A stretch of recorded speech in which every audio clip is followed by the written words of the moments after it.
Hello everybody. Welcome to today's DialogTech webinar called Crank Up the Volume on Search ROI, the Big Impact of Voice on SEO and SEM. My name is Blair. I'll be one of your presenters today. Before we get started, I did want to go over a couple housekeeping items. First of all, I get this question a lot, but we will be recording this webinar and we will send all registrants a link to it so you can watch it again or share it with a colleague if there's something that you missed or wanted to go over. Also, after the webinar, time permitting, we will have a Q&A session. So if you have any questions about any of the content that we cover or anything we didn't cover that you were interested in learning more about, you can submit your questions via chat in the chat box in the bottom left part of your screen at any time throughout the webinar, and we'll try to answer as many of those questions as we can at the end. So as I said, my name is Blair. I'm the Director of Content Marketing here at DialogTech. For those of you who aren't familiar with DialogTech, we're the leading provider of actionable marketing analytics for phone calls. So businesses and agencies use our platform to track, analyze, and optimize calls from their marketing. So I'm really excited today to have two amazing guests. My first is my colleague, Jonathan Schuster, who's the Vice President of Product Management at DialogTech. And also joining Jonathan and I is Collin Colburn, who is the B2C marketing analyst for Forrester. So we're going to cover a lot of ground today. We've got a very full presentation, but some of the highlights that we'll be going over topic-wise are how click-to-call, voice search, and voice-enabled devices are transforming SEO and SEM. We're also going to cover some of the voice-based strategies that marketers can use to improve search ROI, and also some advanced strategies that marketers can use in order to take a data-driven approach to calls, to generate more of the right calls, and also help those calls convert more frequently to appointments, opportunities, and to revenue. So as I said, we've got a very full agenda. So with that, I'm going to hand it off to Collin from Forrester to kick us off. Excellent. Thank you, Blair. Welcome, everyone. I'm really excited to be here to talk about the role that phone calls and voice play in the overall digital marketing ecosystem. So I broke up my talk into three different sections. First, I'm going to get into a little bit about why is mobile the catalyst for the way that customers interact with brands. Then I'm going to talk a little bit about how marketers have shifted their focus to voice and calls in paid search and local search. And then finally, going to talk a little bit about what we see as the future of search, which is around voice. So getting into mobile first, I think we all know this. Mobile devices have taken over. They've come to dominate our lives. People's lives literally revolve around their devices. And in a lot of qualitative studies that we do over at Forrester, consumers will tell us all the time that they can't imagine living without their mobile device. But mobile's also changed the way that people behave and the way that they interact with brands and products. So we've put a name to this change, and we call it the mobile mind shift. This is the expectation that I, as a consumer, can get what I want in my immediate context and moments of need. Now this shift has already taken place, and we see many tech companies, agencies, and individual brands and marketers talking about the importance of moments because of mobile devices. But these moments aren't unique to mobile alone. Think about this, for example. Have you ever had a discussion in your organization about who owns the customer? Well, the truth is nobody really owns the customer, but somebody or some brand always owns the moment. That moment could be pre-sale, viewing an ad, using a product, or requesting service. Now diving into mobile just a little bit more, it should be no surprise that mobile adoption has grown exponentially. But it's still growing, albeit at a slower clip than years past. In a recent Forrester survey of 58,000 individuals globally, we found that 75% of people on the earth currently own a smartphone. Additionally, over 44,000 online adults who use a smartphone 83% of them access the internet from their smartphone. And our forecasting team has predicted that there will be a steady growth of unique mobile subscribers in the coming years. So on the chart to the right, you'll see by 2022, we predict that there will be 5.5 billion mobile users globally. Now these are no numbers to really shake your head at. These are big, big numbers, and kind of amazing when you think about that mobile devices really have only been around for 20 years or so. Now what are people doing when they're on their mobile devices and accessing the internet? They're searching and calling. 60% of US online adults search on their mobile device at least weekly. And according to a study at BIA Kelsey, mobile searches are going to generate 73 billion phone calls to businesses by 2018. This is growth from 2013, where they saw 30 billion calls from mobile searches. So just over doubling the amount of calls in 5 years, just from searches on mobile devices alone.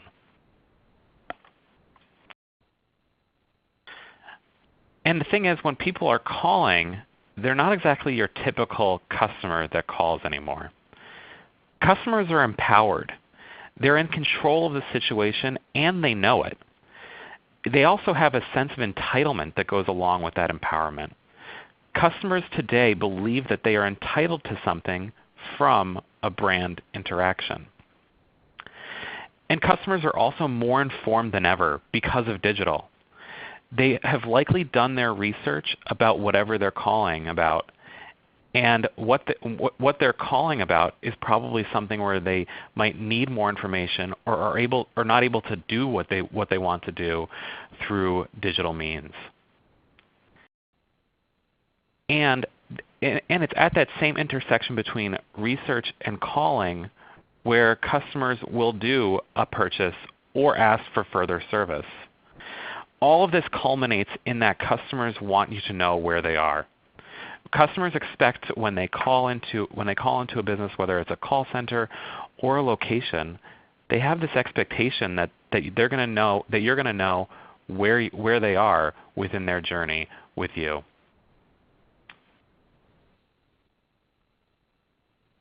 So let's talk a little bit about how marketers are kind of changing their focus in SEO and paid search.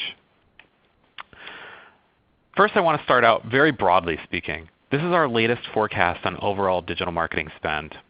We sized 4 markets: paid search advertising, display advertising, online video advertising, and email marketing. We're forecasting that overall digital marketing spend will grow to just under $120 billion by 2021 in the US. And that will be growing at an 11% compound annual growth rate.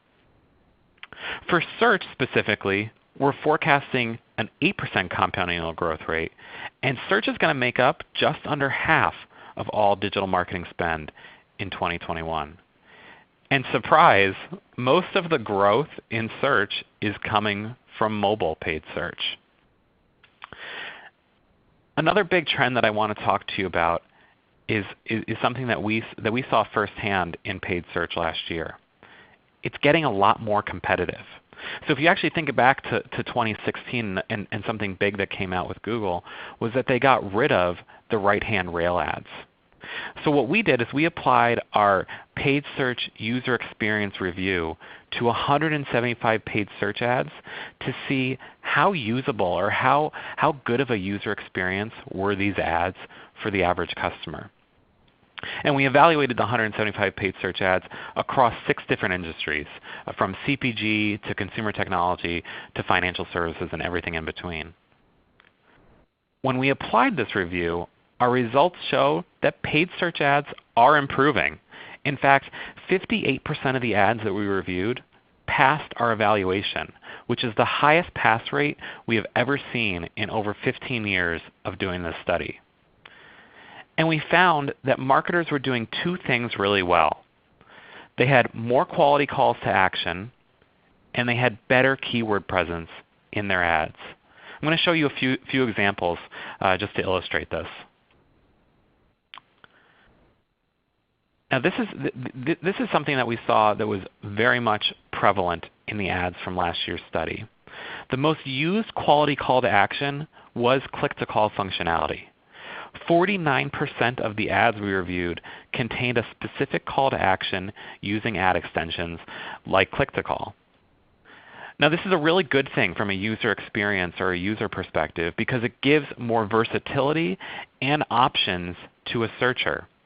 Instead of having to go to a website or find a number, a customer is able to automatically click on the link and call directly from their mobile device. And another big trend that we found, and this is more from both a paid search and SEO perspective, is that search marketing has become more and more localized. Local search plays an important role, particularly on mobile.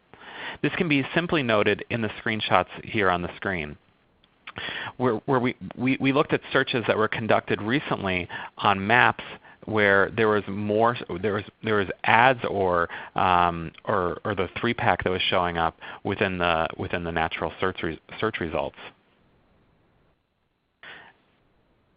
And from a marketing perspective, this means there needs to be greater emphasis on how you can market better on the local level, and determining what are the needs of your customers when they are searching locally and what their needs could be when they call a location or a call center with local importance. A really great example, and this is kind of a watered down example, but I really like it, is from a big box retailer that we spoke to recently. And they told me that they figured out that their customers, when searching for their branded keywords on Google, they weren't looking for product availability or pricing. They were simply looking for contact information to the nearest location near them. So what this means is that they started tailoring their paid search ads, and they started tailoring their click-to-call ads to help with that information. We've kind of proven out the importance of local in a few different studies and surveys. In this survey, we found that 59% of consumers want easy access to contact information when researching a local service online. And in the same study, we also asked about what features would you be interested in using when researching locally? And you can see here that click-to-call is also something that came up pretty high. So 56% of consumers saying that they would be interested in using click-to-call when researching a local service.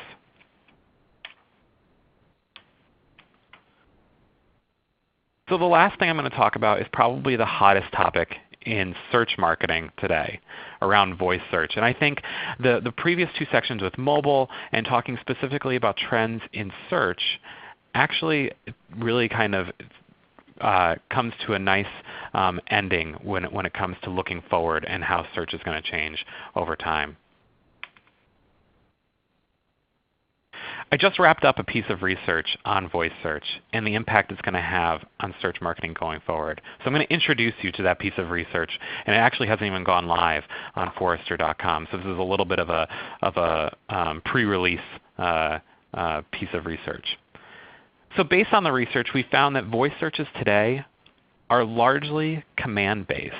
That means voice search isn't going to really wreck your strategy today. I think although so much hype about what could happen with voice, it's not really putting anyone's search strategy on its head. Reasons why?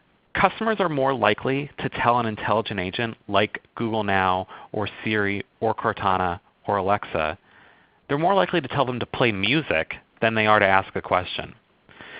We also found that the searches that people are doing where they are asking questions or they're doing search-like interactions, they're less likely to be commercially relevant. So a great example here is you might be in an argument with some of your friends about some celebrity's birthday or Wayne Gretzky, for instance. When is his birthday? And to settle the argument, you could go to the agent to ask, when is Wayne Gretzky's birthday? But this actually, from a marketing perspective, from a brand marketer's perspective, doesn't really mean anything. It means nothing for customer acquisition. But I think that this is going to change, and it will change fairly quickly. It first needs to change from a consumer perspective. Consumers are going to start to shift the way that they think about intelligent agents and voice assistants. So we have a few pieces of data here to help support that. Consumer adoption of the intelligent agents has grown pretty steadily. 43% of U.S. online adults use a digital assistant like Siri or Alexa or Cortana, etc. And customers are also willing to ask very general information or questions or get information from these assistants. 97% telling us that they'd like to get general information from their digital assistant today. So I do think that there will be shifts in the way that consumers think and use intelligent agents. But I think the actual bigger thing that needs to become more sophisticated and change is on the intelligent agents side. So in the next 3 years, we think that the intelligent agents are going to develop better their ability to answer people's questions in a more conversational manner. If you think about Google Now or Cortana or any of them, they can't really take a complex ask and perform on that ask. So they're not able to, for instance, change money from your checking account to your savings account. Or sometimes they can't even ask questions that are very typical on a desktop or mobile device that you would punch into Google. We think that will change. We think they're going to become more and more like search engines over the next 3 years. In 3 to 5 years' time, we think the agents will start to anticipate customer needs and wants based off information that they have collected about that customer. So this means when you ask the agent for new running shoes, for instance, they're going to know that you prefer red Nike running shoes over any other type of shoe and probably only offer you Nike branded shoes. And then in 5 years' time, or possibly even further out, and this is where things get really interesting and also complicated from a marketing perspective, we think the intelligent agents are going to take all of that knowledge from previous years and start executing purchases on behalf of the customer. So instead of waiting for the customer to ask to buy new running shoes, like an example I just gave, the agent will know based on tracking information from a smart device that you've worn out your running shoes and you need a new pair. And they'll have them delivered to your doorstep without you even having to ask. So this is pretty futuristic, but also not that far off from most people's estimations. And I think you could even make an argument that we're being pretty conservative with some of these estimations. So the next thing I want to kind of walk you through is how should you be taking all of this and applying it to your business today? And I think it actually starts with figuring out if this is relevant for my business today. Is something like voice search going to impact me right now? So we've put together a bit of a chart that I would like you to plot yourself on. And it starts by asking two different questions. First, you have to ask yourselves, are my target customers using voice search? Now this is a tough one to answer because you don't really know through Google how many searches are coming through voice today. You can kind of get an estimation by looking at Google Search Console data and looking for phrases like OK Google or looking for long tail question-based queries. You can also use Forrester's consumer technographics data to look at what types of customers use voice assistants to look up information. So those are two kinds of inputs that you can think about. But kind of also you have to go by your gut. Do you think that your customer base, your target customer base, is ones that would be likely to use voice searches now? The second question you have to ask is probably pretty subjective. You have to think about the products and services that you're selling. How highly considered are they? You need to determine if the products and services you sell are highly considered or have long consideration periods or are inherently complex purchase decisions for your customers to make.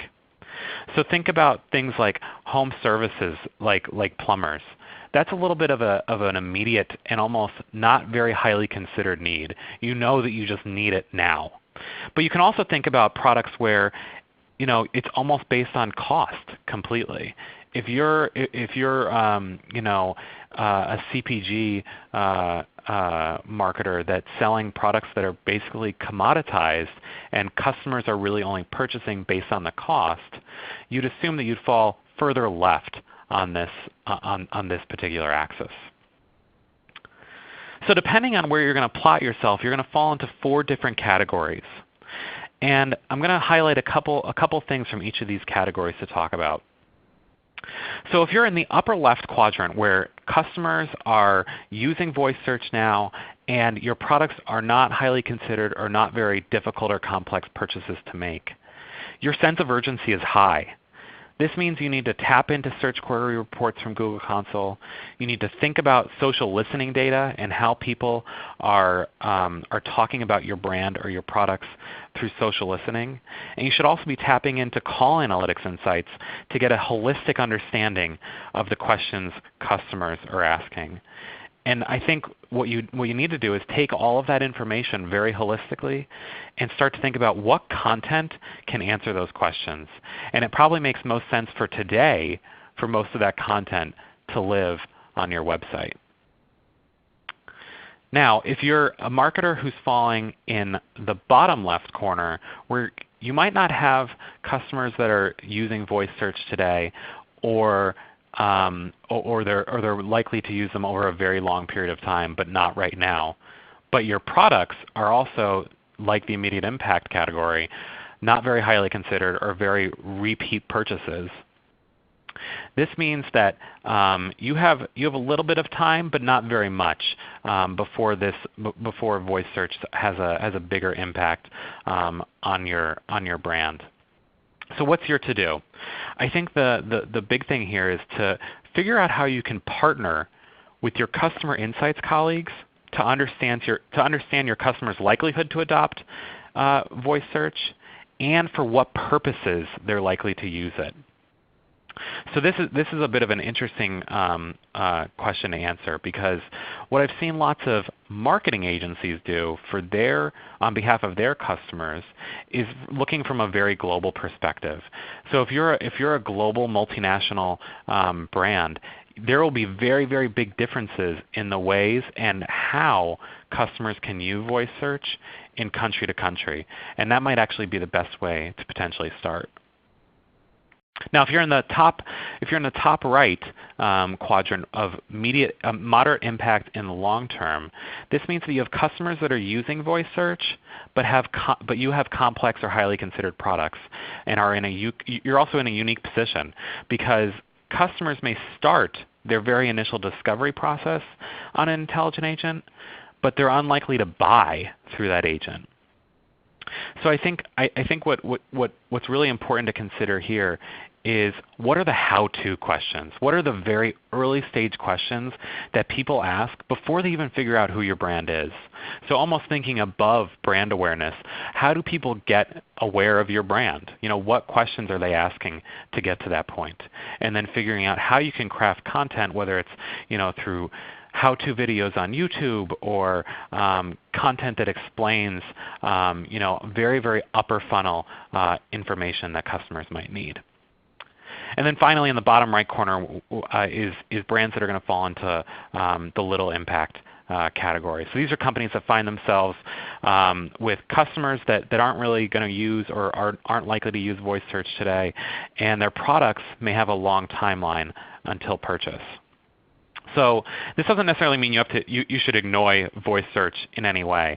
I think the to-do here is to maintain best-in-class paid search and SEO, while also keeping an eye on how the intelligent agents innovate and how your customers' searching trends continue to change and shift. I talked to a really good example in this category is from a B2B manufacturing company that told me that they're not really optimizing for voice today. Their goal that they're shooting for is to show up in more answer boxes on Google and then hope that that content is featured in voice if it is something that someone is asking about. So I think we can kind of summarize this into 3 key buckets. Tune your SEO to voice search. Consider when you're creating your SEO strategy, what are the things that people might be asking in voice, and how is that different than what they'll be asking through a desktop or mobile device.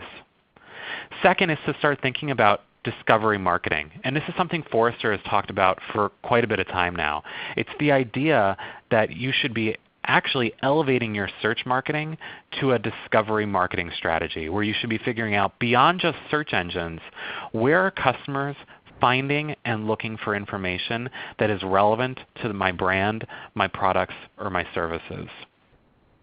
Third here is to start localizing your efforts in marketing. So when we think about local search or local marketing today, I think most companies think about how do I get my brick and mortar store to show up in search results. I think this actually needs to be taken a step further, and you need to think about what is the content that needs to be going on landing pages, for instance, for each of those locations that's going to answer questions that people might have on a local level. And finally, I think one of the biggest takeaways from this piece of research is that branding is going to become more important again. There's an element of voice search today that when you ask the agent a question, it's only returning one answer for the most part. And if you believe the timeline that I laid out just a little bit ago, that in 5 years the intelligent agent is actually going to be making purchases or decisions on the customer's behalf, and they're going to know what brands that customer tends to gravitate towards. That means that if you're a brand that doesn't have great affinity with your customer base, that probably means you're going to get eliminated or blocked out of that consideration set. So to wrap it all up, I think there's a couple recommendations that I have, and it can kind of be summarized in one big headline, which is that in order to start preparing for voice search today, I think you actually need to look at an unlikely mix of partners for voice search. So the obvious one here is an SEO tool. So an SEO tool which is able to figure out, is your site accessible to search engines, and what kind of content opportunities are available to you on site. So what are you not creating content for today that you should be, or that your competitors already have stuff on their website about? Second, and this might be a surprise to anyone who has never interacted with a call analytics provider, I think this is actually a really important tool set to consider as well, because obviously if you believe what I was talking about before with the number of phone calls spiking to businesses, but also this is a unique area where customers actually talk one-to-one with your brand or with a representative of your brand other than just being in a store.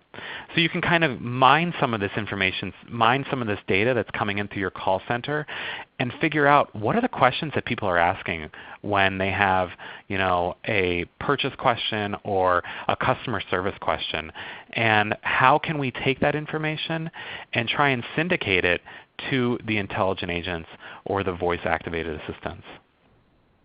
And lastly, I talked a little bit about this before, but a social listening platform I think is also going to be really important. Kind of similar to a call analytics tool in that you're able to mine and scrape and get information on how are people talking about your brand, products, and services in social networks.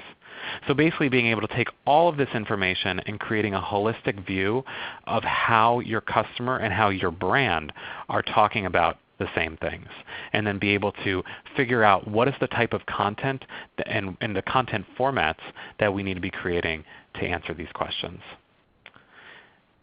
And with that, I'd love to thank you for listening in and for joining today. And I'm going to flip back over to DialogTech and Jonathan. Awesome. Collin, thank you. That was excellent. So as Blair mentioned at the beginning of this, my name is Jonathan Schuster. I run product management here at DialogTech, but I'm going to share a secret that I don't tell a whole lot of people. I am actually a trained marketer. That's what I went to school for, and that's part of why I've kind of joined this call and why I joined DialogTech and why I love talking about this stuff. So what I'm going to really do is kind of building from what Collin was talking about, where he was talking about the increase in calls from search. I want to give you a sense as to what role those calls play and what kind of industries and generally what marketers can do with this and why that's important. And from me, we'll go on to Blair, who's going to talk about some direct, actionable things you can go do to turn this into real dollars for your business. So I'm really excited to share this with you. Thanks for having me on this. I do really appreciate it. So Collin was talking about it. Look, 40 billion calls from search ads in the U.S. in 2016, going to 61 billion calls from search ads in 2019. This is, huge, staggering numbers of where marketers are putting their dollars and they are converting into calls. And, the fact that we're enabling our searchers in this fracturing customer journey to place phone calls is really driving, through Google. It's really saying like, hey, 40% of the folks that see that they're really able to make a phone call, they're driving into calls. And the great part about it is those folks are more likely to make a purchase when we actually present them this ability to make calls. So what kind of businesses? Where is this valuable? So when we think about it, we think about this in terms of what do these businesses sell. So similar to what Collin was talking about with relation to voice devices, we think about businesses that sell things that are complex or expensive, where the purchase activity is infrequent, but also urgent, right? We talked about plumbers, right? That's a huge dollar conversion activity right off the search. But it's not just there. It's not just home services. It's things like it's healthcare. 88% of patients booking appointments over the phone. That's a pure conversion activity. Telecom, 39% making a purchase by calling.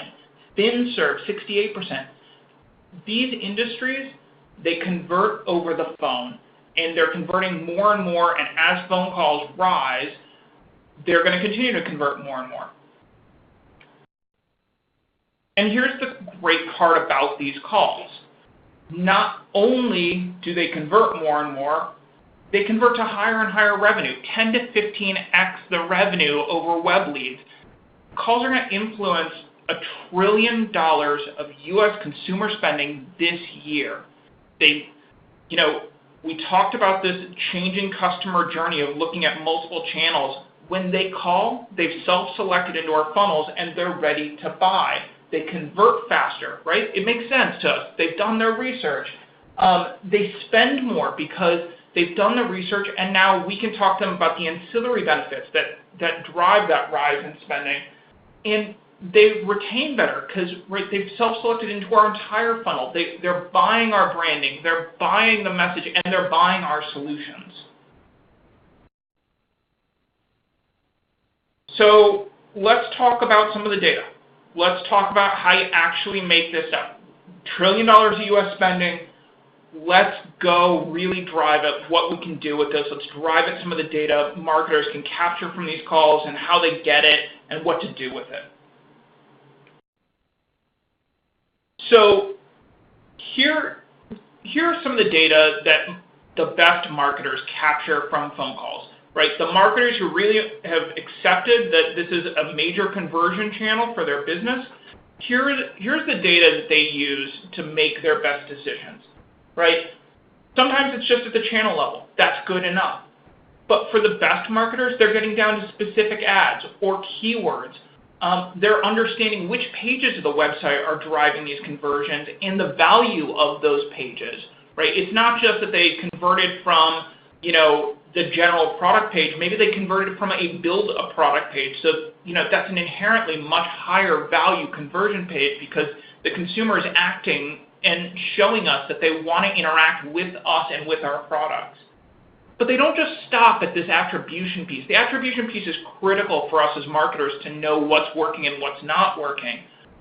They go beyond that to really create amazing one-to-one experiences with those callers. And the only way they can do that is if they really know who's calling, right? They need to pull back the name and inherently the phone number of that caller, right? Phone number is always going to be a better primary key than just about anything else. The geographic location, right? We were talking about local search earlier. What good is local search if we don't actually know where the person's calling from so we can drive them to the closest location? We want to know, are these new customers to our business, or are we driving repeat callers? Depending on our marketing strategy, both can be great. And also time and day of call. A lot of marketers really forget about this piece about time and day of call.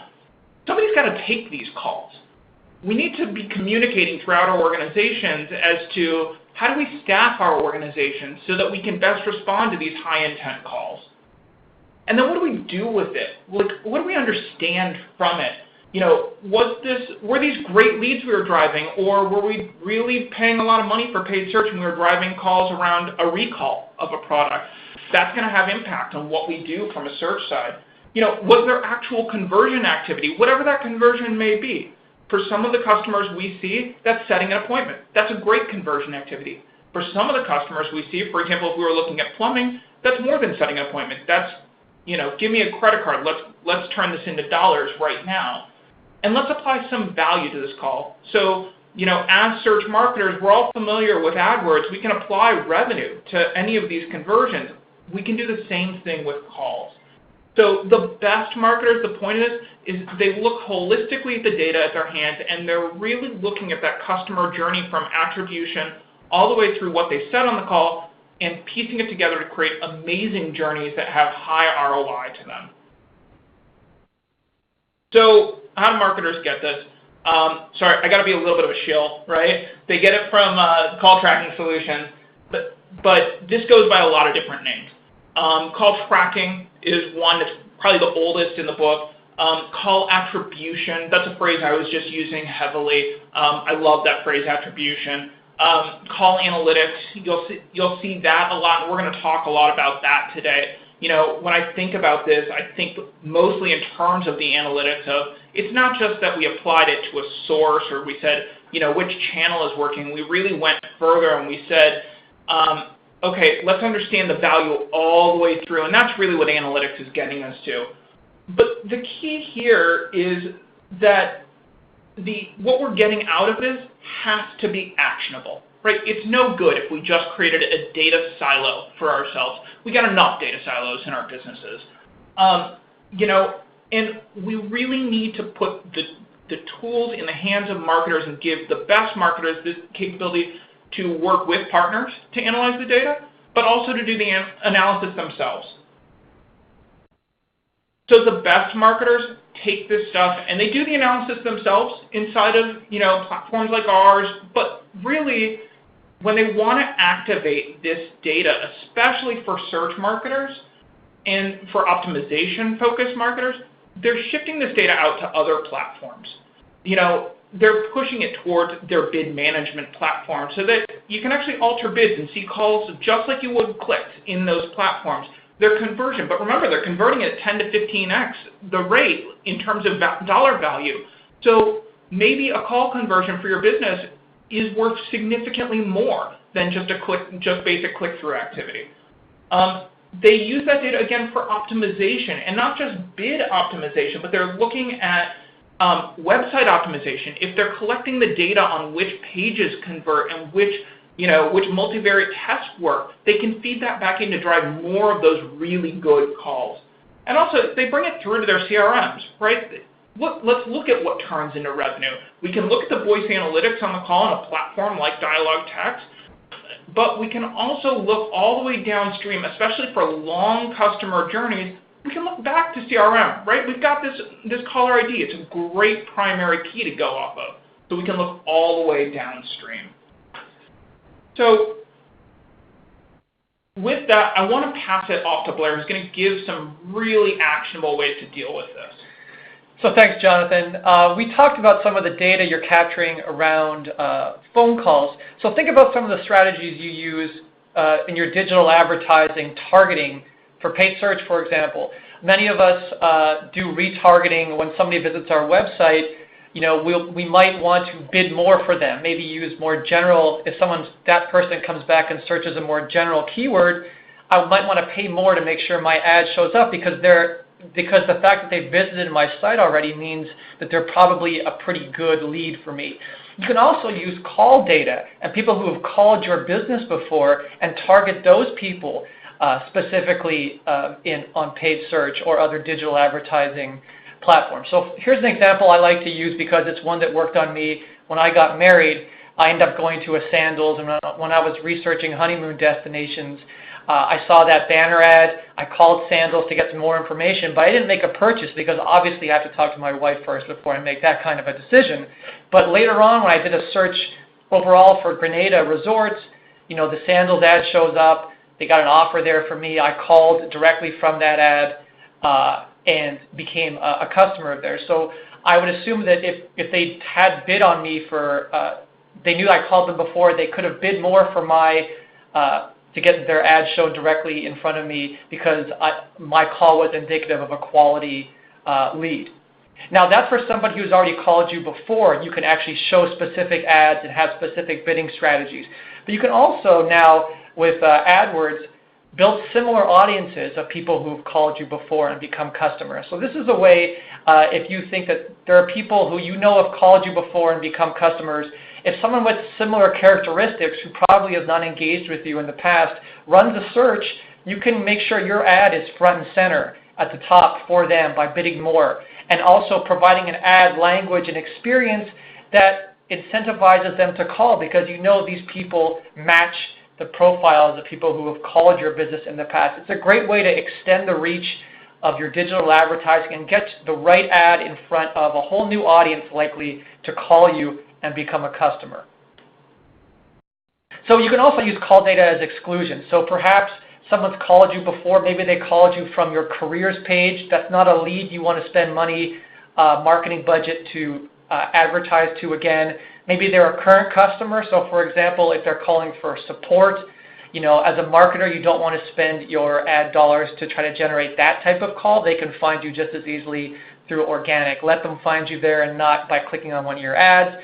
Or someone's already called you and they're already well into the sales cycle, perhaps as a business. It just depends on what your business is, but perhaps you don't want to have your ad show up and have to pay for that repeat phone call. So you can also use call data to exclude people from seeing certain ads.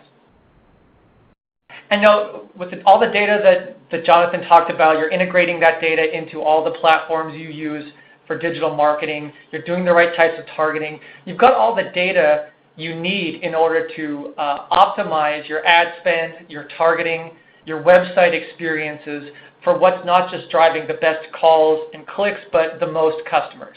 And you can also eliminate what isn't. So this is sort of the holy grail, the nirvana for digital marketers when you're optimizing for both online activity as well as the offline phone call and really getting your ads in front of people most likely to become customers. So we do talk as well, because we're talking about voice, you can also analyze the caller experience for marketing insights. So as marketers, Jonathan talked about how you can pass your data into a CRM platform, for example, which is great. It's a great way to see if that is a quality lead or not by following it through your sales funnel. But as marketers, there's also a ton of information that we can learn by analyzing what actually happens on the call, what that experience was like. And especially if you're an agency or you're sending your call to a bunch of different locations where you otherwise would have no insight into what happened. But this is a way for you to tell, was the call you're spending money on answered? How long did it last? Usually a longer call is indicative of a quality call. Was it even a sales lead, or was it calling for some other thing?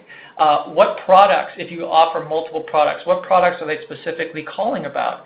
What did the sales agent say? How was that performance? Are your sales agents even saying the right things to help convert the calls you're spending money to generate into customers? And what did the caller ask? This is something we'll show later, but we're talking about optimizing for voice search.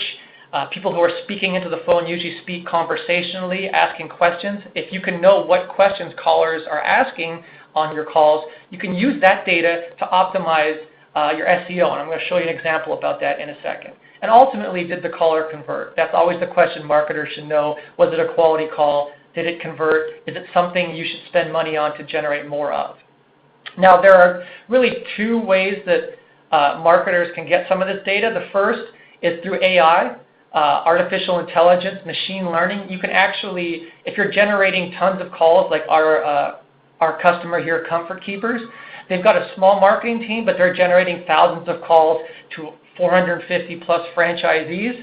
They want to be able to prove not just the number of calls they're sending to those franchisees who are spending money, kicking money back into the National Marketing Fund to get those calls. The National Marketing team wants to say, hey, to this location, I sent you 100 calls last week, but also the quality of those calls. They can use AI to analyze what happens on those calls and automatically see, was it a call from a new customer, or was it a call from a current customer, or was it not a legitimate sales call? And they can actually say, not only did I send you 100 calls last week, I sent you 75 calls from potential new customers, which is much more impactful ROI data to share.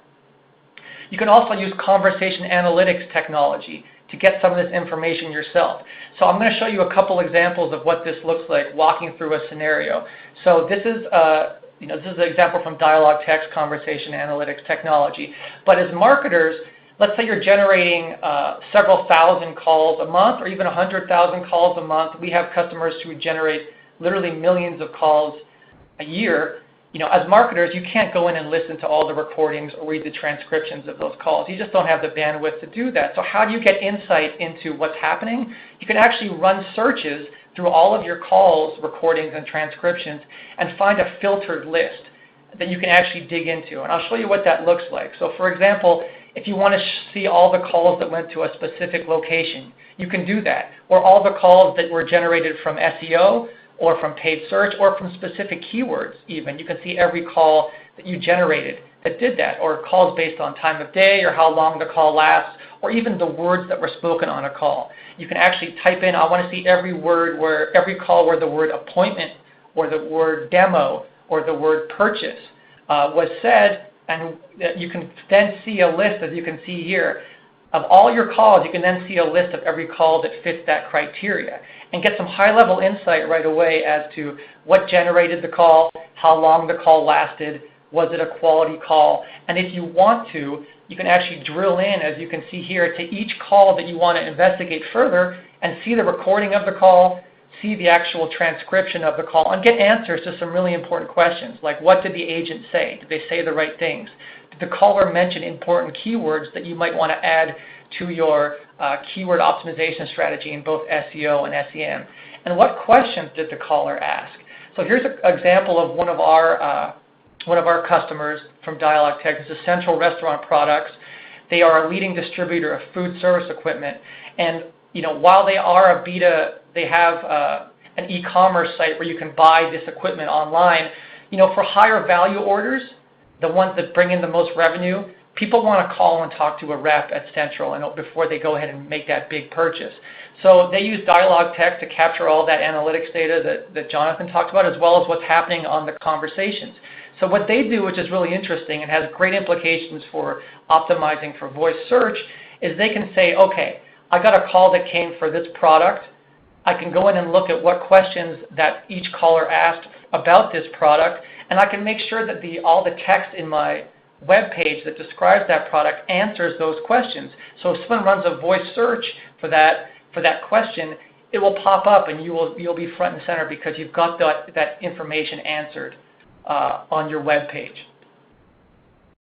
So I'm going to hand it back now to Jonathan to talk a little bit about optimizing the actual caller experience in real time using call data.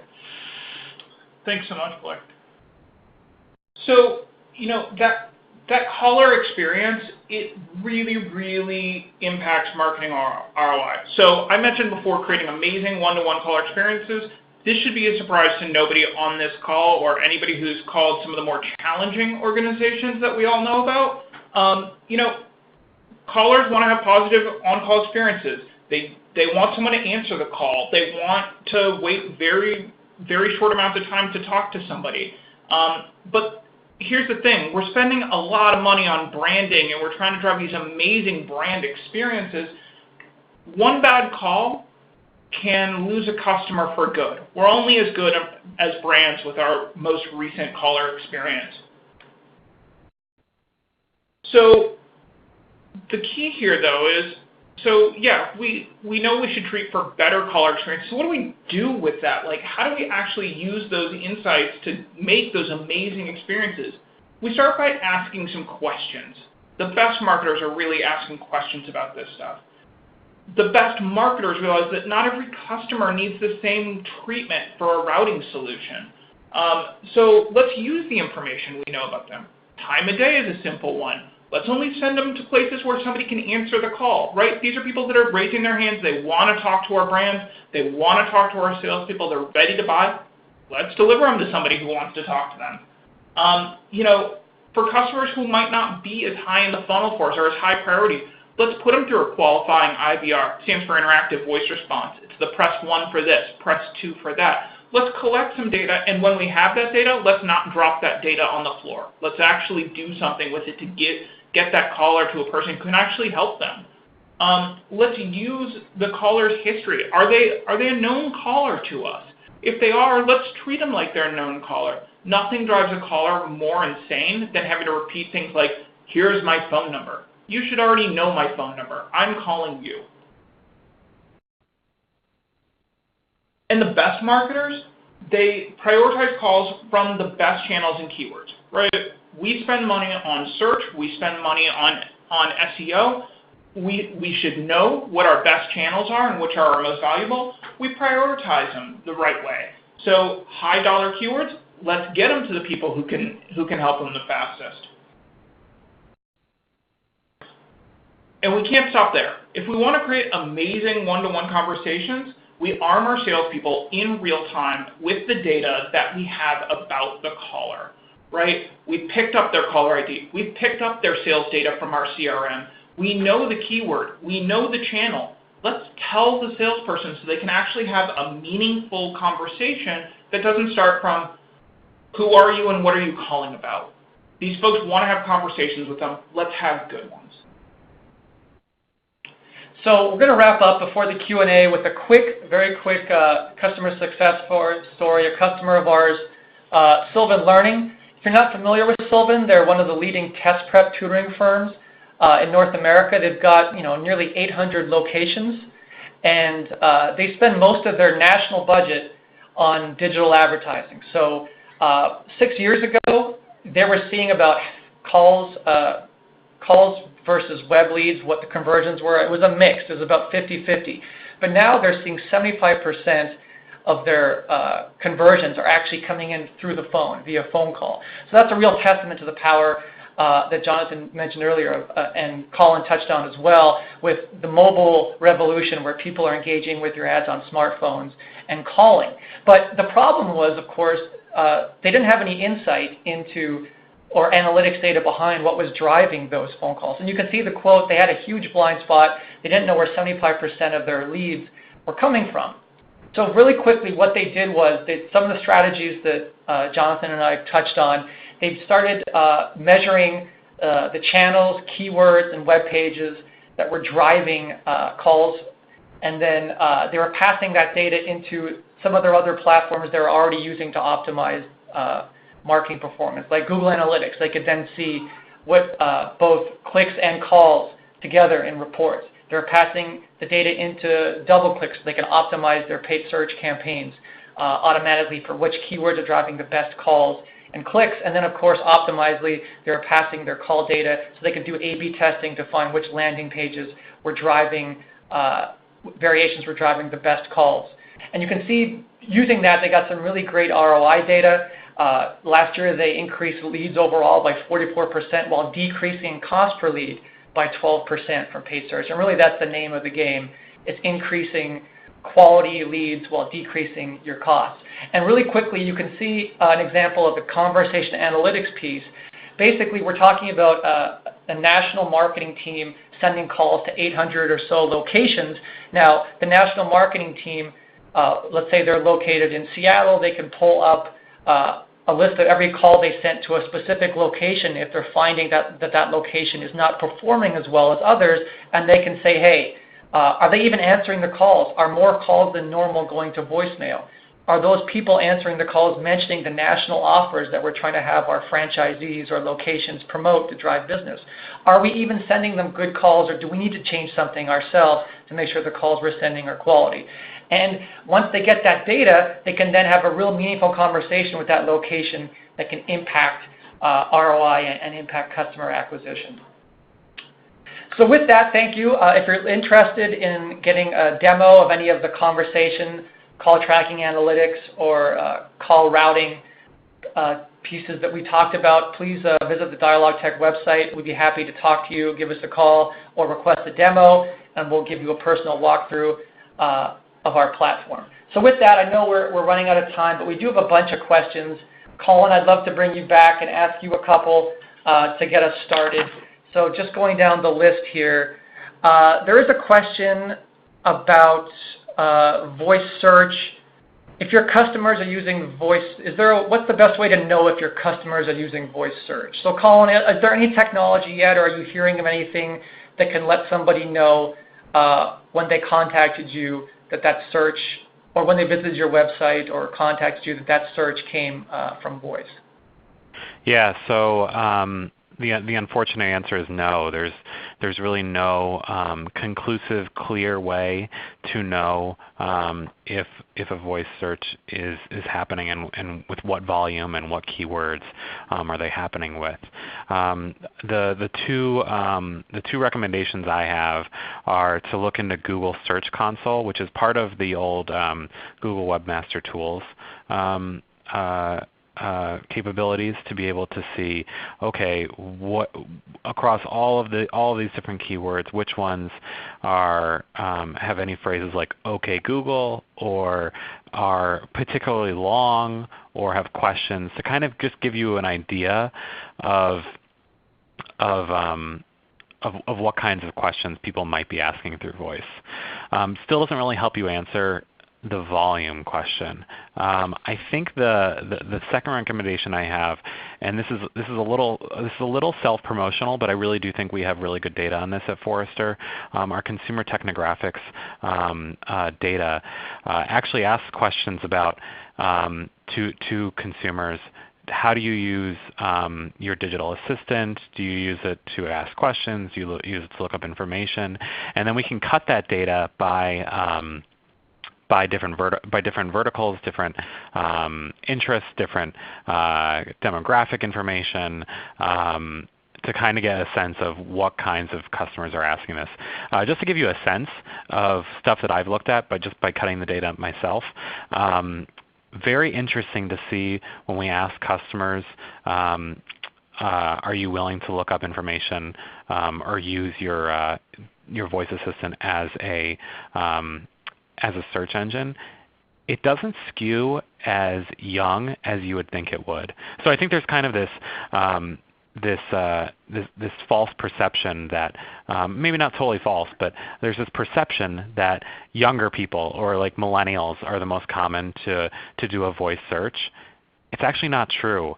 The number one user of saying they were willing to use voice search in some way was actually the oldest demographic. So it was basically people that were 65 years or older.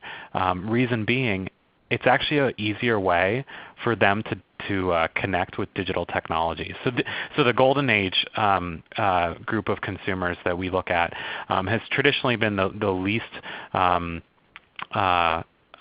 wanting to use any sort of digital technology, and voice search is actually one where they're able to because it's easier. So I think that was really interesting. So there's those ways. Those are two ways: Google Search Console, and also if you're a Forrester client, set up a call with us, and maybe we can walk you through some of the data that we have. So hang around one second, Collin. I'm going to have one more question for you at least, but I want to ask something to Jonathan here that came in. And I'll just paraphrase. There's a question around call routing. I know we went really quick through a lot of information, but there was something about examples of companies that how marketers can actually use data captured about a call to route that call to the right sales rep or the right situation to help it convert. So maybe you can explain a couple quick scenarios where DialogTech customers, for example, are doing that. Yeah, so the most basic, and this is, when we talk to customers and we're taking them through this journey of personalization to their calls, we tend to start with a crawl, walk, run approach. So a very basic example would be, I'm going to treat the calls that come off my direct mail versus my email differently. It's going to go to different inbound sales teams. What we see, though, is a progression on the best marketers that are driving the best ROI, that are getting hyper-granular with their data, and they're saying, calls from this page of my website, for example, in auto, calls from a dealer configurator or a car configurator page, they go into my sales team, and I bounce to all my sales team members at once so that the first person available can answer that call, versus parts might go, because it's a lower value call to me, it's going to go into a queue and it's going to wait for the person at the parts counter to be available. That's just a couple of examples. It can get infinitely complex, but it's the best marketers use all the data at their hands to create these amazing experiences. So I know we're all over time here, but Collin, I do have one more I'd love to get your take on since we have you here. It's about advertising, and I can just paraphrase. We're talking about voice assistants. I know there's not really an ad format yet for that. I assume at some point there will be. What's your take, or what's Forrester's take on what the ad experience will be like? Is it going to infiltrate the way customers talk with their voice assistants? Yeah, so this is something that is definitely on the horizon. Probably, if you look back at my my timeline chart, this is probably a 5-year or more thing that's going to happen with advertising. I think it's actually going to look like a suggestion. It's going to be very contextual and very conversational. So this might actually be a way, if you go back to what I said, if you're one of those brands that has kind of gotten eliminated from the possibility of interacting or being an option for a customer because the agent actually knows that you're not a brand that they like your competitor more. This might be a way to, the ad format might actually be, oh, we know that you're running low on sneaker, or we know that you're running low on milk, or actually that's not a really great example. I think the sneaker one is actually better. We know that your traction on your sneakers has gotten really poor. You've been running 800 miles in them, whatever. Would you like us to order this pair of Adidas sneakers that is actually on sale for $80, and people like so-and-so and so-and-so like to use that brand of sneaker for running long distances. That is what the ad could look like. That's at least what our prediction is. Great. So again, I'm so sorry we're 5 minutes over the hour mark. So thank you, everybody. Thank you so much, Collin and Jonathan, for joining us today. It's a ton of great material.